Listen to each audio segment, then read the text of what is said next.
হুযায়ফা রাদিয়াল্লাহু তাআলা আনহুর একটা ঘটনা। সেটা হলো কি, নবী সাল্লাল্লাহু আলাইহি সাল্লাম তখন মদিনাতে ছিলেন। অর্থাৎ এই ঘটনা ঘটেছিল ঠিক বদর যুদ্ধের সময় বা বদর যুদ্ধের পূর্বে, অর্থাৎ বদর যুদ্ধ যেদিন সংঘটিত হবে সেদিনে ঘটনা ঘটেছিল। তো ঘটনা হলো, হযরত হুযায়ফা রাদিয়াল্লাহু তাআলা আনহু তিনি তখন মুসলিম হননি, অর্থাৎ কালেমা গ্রহণ করেননি। তিনি ইসলাম গ্রহণ করার জন্য মক্কা থেকে মদিনা যাচ্ছিলেন। আর এদিকেই যেহেতু সেদিন বদর যুদ্ধ, তো বদর যুদ্ধের প্রতিপক্ষ ছিল নবী সাল্লাল্লাহু আলাইহি সাল্লামের প্রতিপক্ষ ছিল কিন্তু আবু জাহেলরা। তো আর হুযায়ফা রাদিয়াল্লাহু তাআলা আনহু যাচ্ছেন নবী সাল্লাল্লাহু আলাইহি সাল্লামের কাছে ইসলাম গ্রহণ করার জন্য, ওই কোথা থেকে, মক্কা থেকে মদিনা।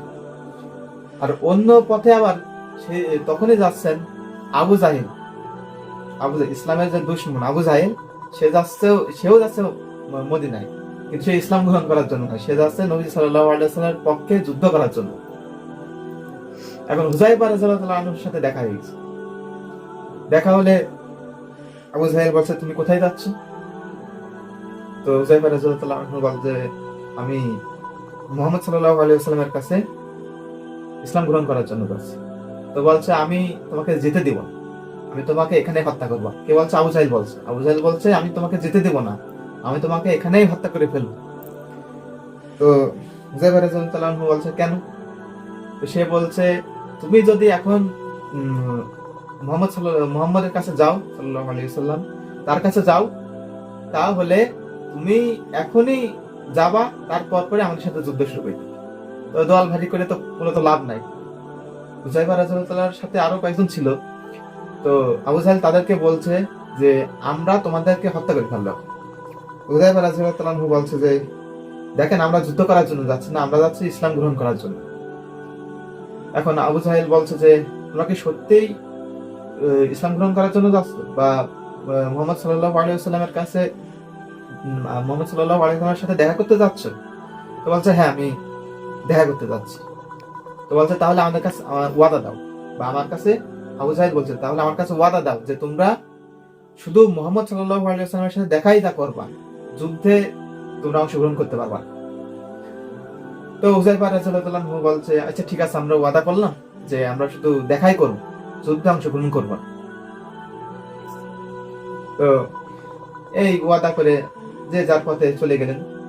এখন মুহাম্মদ সাল্লাল্লাহু আলাইহি ওয়াসাল্লামের যে দল ছিল, বা বদর যুদ্ধের করার জন্য যে সেনাগুলো ছিল, তাদের নিয়ে বদর যুদ্ধের উদ্দেশ্যে রওনা দিলেন।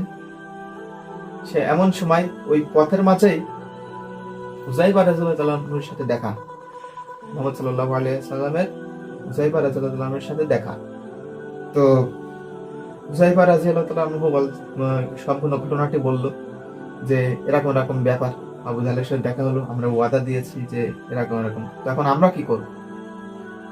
তো হুযায়ফা রাদিয়াল্লাহু তাআলা আনহু বলছে যে, আমরা যুদ্ধে অংশগ্রহণ করতে চাই। নবী সাল্লাল্লাহু আলাইহি ওয়াসাল্লাম তখন বলছেন যে, না, তোমরা যুদ্ধে অংশগ্রহণ করতে পারবে না।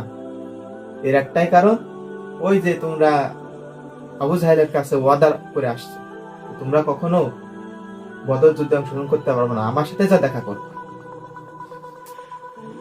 তো তারা কি করলো? তাদেরকে যুদ্ধে অংশগ্রহণ করা হলো না, তাদের নিষেধ করা হলো। তো দেখেন, এখানেও একটা বিষয় দেখেন যে ওয়াদাটা করছে কার সাথে? আবু জাহেলের সাথে, যে ইসলামের দুশমন, এমনকি নবী সাল্লাল্লাহু আলাইহি ওয়াসাল্লামের শত্রু। ও শত্রু পক্ষের কাছে ওয়াদা করে আসছে, তারপরেও নবী সাল্লাল্লাহু আলাইহি ওয়াসাল্লাম বলছেন যে, না, তোমরা যুদ্ধে অংশগ্রহণ করতে পারবা না, কারণ তোমরা আবু জাহেলের কাছে ওয়াদা করে আসছো, এবং এই ওয়াদা করা, রক্ষা করা তোমাদের অবশ্যই কি, অবশ্যই তোমাদের পালনীয় বা পালন করতে হবে, অবশ্যই পালন করতে হবে। ওয়াদা ভঙ্গ করা যাবে না।